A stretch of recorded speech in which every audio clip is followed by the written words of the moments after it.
Biasanya orang tua itu memang jarang meminta kepada kita, tapi Anda perlu ketahui, tetap mereka pasti punya suatu keinginan. Contohnya misalkan mereka ingin naik haji.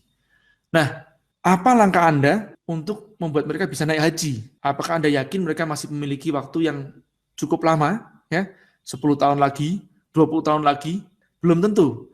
Nah, jadi dari sinilah timbul niatan Anda yang sangat kuat, ya.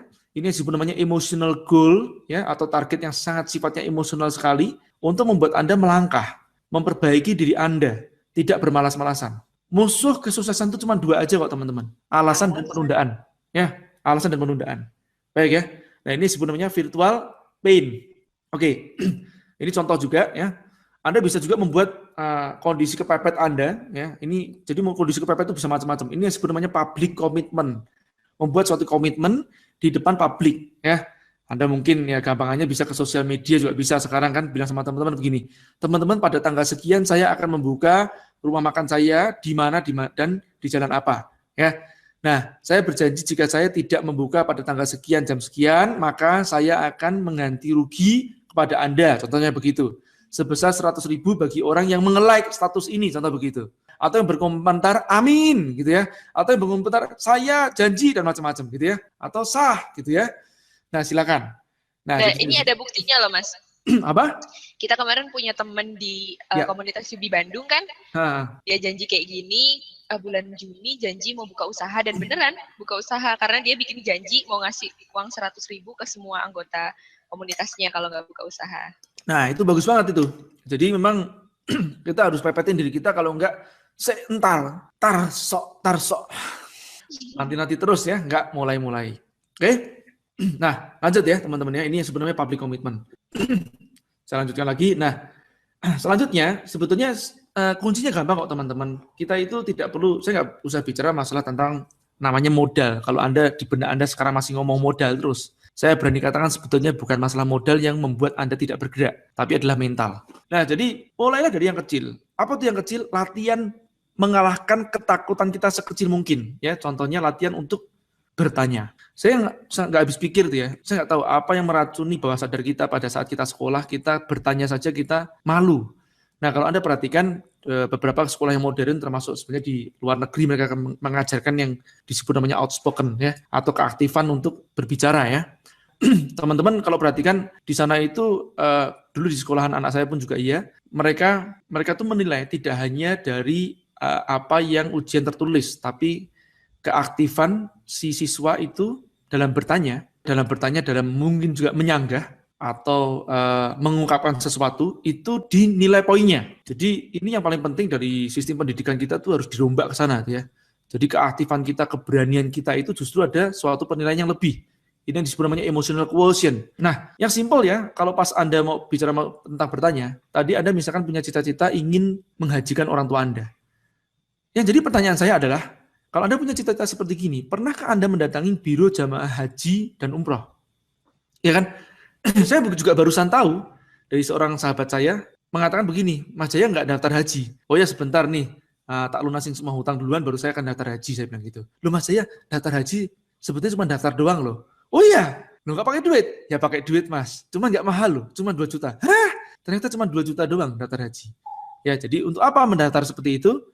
Gunanya adalah untuk paling tidak mengambil kuota. Tapi lebih dari sekedar namanya mengambil kuota tersebut, mendaftar pada saat kita mendatangi tempat pendaftaran tersebut, kita tidak sengaja sudah mengindrakan impian kita lebih nyata. Dan juga kita membuat satu public komitmen bahwa kita sudah mendaftar lebih dahulu. Meskipun dengan duit dari hanya 2 juta. Misalkan katakanlah haji sekarang ini ya, yang cukup lumayan misalkan sekitar 80 juta lah misalkan ya, atau sampai 100 juta. Ya kalau 2 juta, 100 juta itu haji plus gitu ya. Kemudian dikurangi dengan 2 juta masih 98 juta. Ya nggak masalah. Jangan pikirkan yang 98 juta duluan. Saya katakan seringkali sama teman-teman begini loh.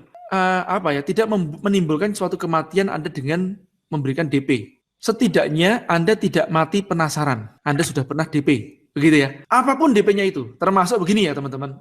Contoh misalkan Anda kepengen punya mobil. Nah, nggak ada salahnya kok Anda ngasih DP duluan kok. Ya kalau mau DP-nya hangus itu latihan itu buat Anda. Kita seringkali berpikir apa yang hilang. Kita nggak pernah berpikir apa yang kita akan dapatkan gitu ya. Nah, contoh DP yang lain adalah misalkan Anda ingin membuka kios atau membuka rumah makan atau apa. Cobalah mulai dari yang kecil. apa itu mendatangi kios tersebut ya, atau mencari tempat kios idaman kita di mana, dan kemudian kita menanyakan kepada mereka, Pak ini sewanya berapa? Nah seringkali dalam pertanyaan, dalam hati kita ini terjadi pertanyaan, atau mungkin Anda menyanggah perkataan saya, Mas J, kok masih bilang tanya begitu, kan kita nggak punya duit Mas J. Loh, tanya aja nggak bayar kok. Dan Anda harus tahu bahwa jika Anda tidak punya uang, sebetulnya tidak perlu Anda takut rugi, betul?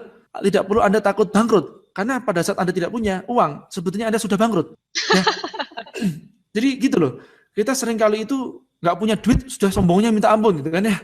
Nggak punya duit takut bangkrut. Takut apa yang takutin bangkrutnya gitu loh ya. Ya sudah nggak punya duit ya sudah aja. Ya contoh yang sangat simpel ya, kalau Anda bicara masalah bisnis online lah begitu ya. Nah, coba Anda bisnis online itu, pertanyaan saya begini loh, pernah nggak Anda ngeklik tombol beli gitu loh? Coba ini yang sangat simpel. Ini action yang paling kecil.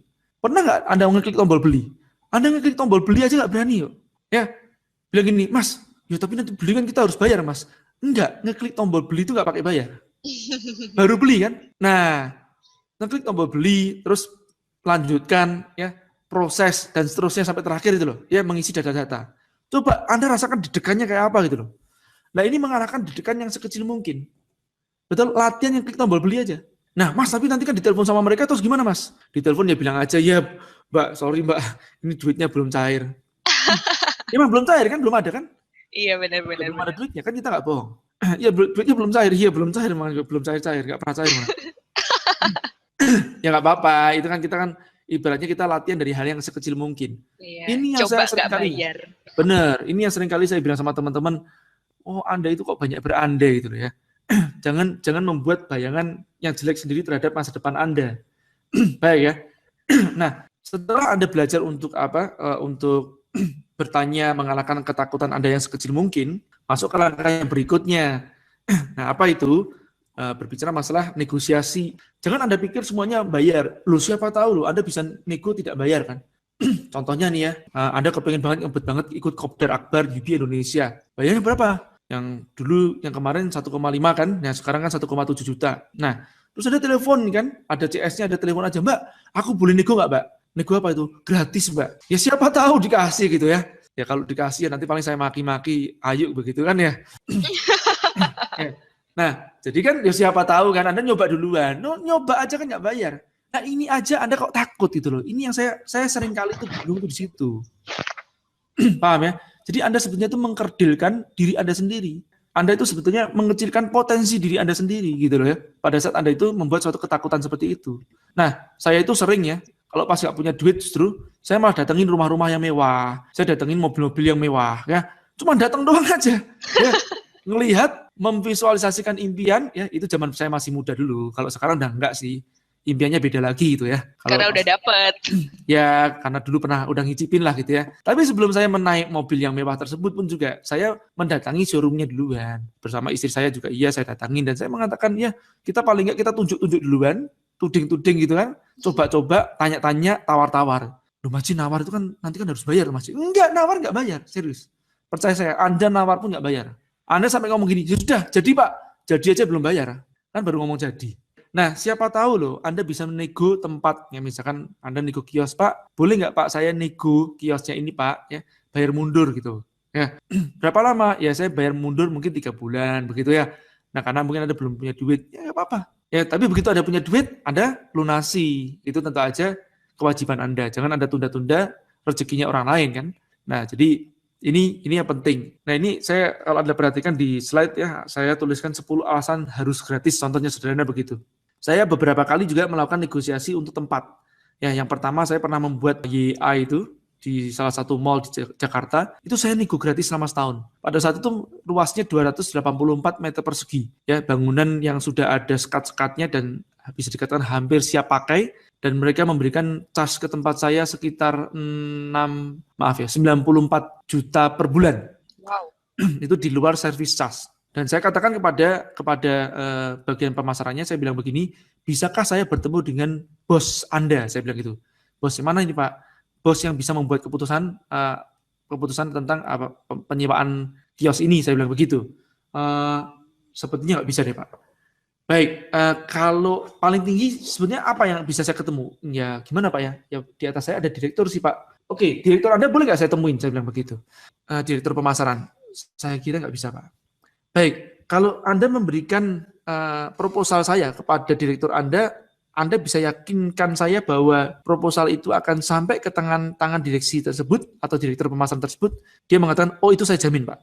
Baik, kalau gitu, saya buat proposalnya. Dan beneran saya buatkan proposal 10 alasan kenapa YIA layak menjadi tenan anchor di Mall A. Dan apa yang terjadi? Mereka menerima syarat saya. Dan artinya apa? Saya diberikan gratis selama setahun, dan di tahun kedua saya bayar 5 juta per bulan, di tahun ketiga bayar 10 juta per bulan. Yang jadi pertanyaan kan seperti gini, Mas J, ya kalau kita bisa bayar tahun pertama, kalau tahun kedua nggak bisa bayar, gimana Mas J? Ya tinggal aja. Kan nggak bisa bayar kan? Iya. Nah, seringkali kita itu ketakutan sebelum kita ini melangkah gitu ya, dan kita membuat pikiran kita tuh menjadi jelimet atau bulet sendiri ya dengan ketakutan kita. Padahal kalau kita berpikir sederhana, ya sudah selesai, tinggalin aja begitu loh. Ya, dan itu terjadi di tahun kedua, saya melihat, wah saya salah tempat nih. Di sini bukan tempatnya anak muda, ternyata Jakarta Selatan lebih tempatnya anak muda. Dan apa yang saya lakukan? Saya pindah aja, selesai. Ya, kebetulan saya sudah membuka YIA di Bandung, jadi saya pindah ke Bandung.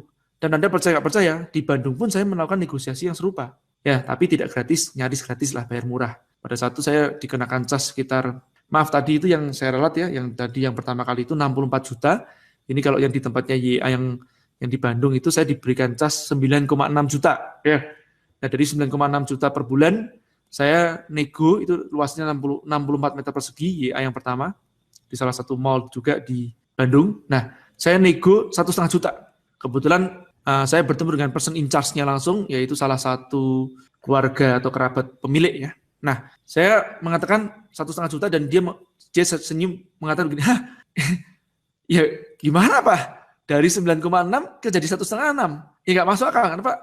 Dia bilang begitu. Saya mengatakan kepada dia seperti gini, Pak sebetulnya bukan nggak masuk akal Pak, tapi akalnya yang belum masuk aja Pak. Wah, bisa aja Pak Jaya ini. Dia bilang begitu. Oke, penjelasan Pak Jaya apa? Baik Pak, saya minta waktu sama Bapak ada 15 menit, boleh Pak. Nah, saya keluarkan presentasi saya, sudah saya siapkan, dan saya mengatakan sama mereka hal yang serupa. 10 alasan ya, kenapa kita layak menjadi tenan anchor di sana. Dan akhirnya benar saya mendapatkan 1,5 juta ya, dari negosiasi tersebut. Oke, per bulan.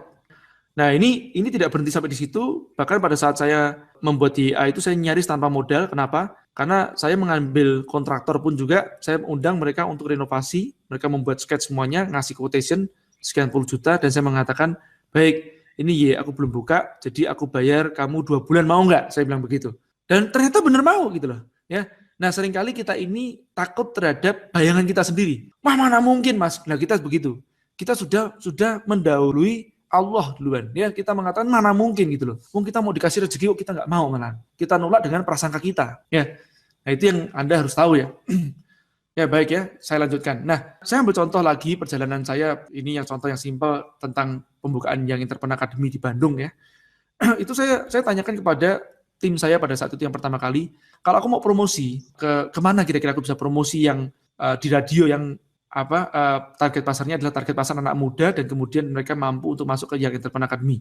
Kemudian mereka menyebutkan salah satu radio ya. Salah satu radio tersebut disebutkan, dan itu kebetulan dekat dengan kampus YIA yang barusan kita sewa. Ya, belum bayar tapi ya sewanya.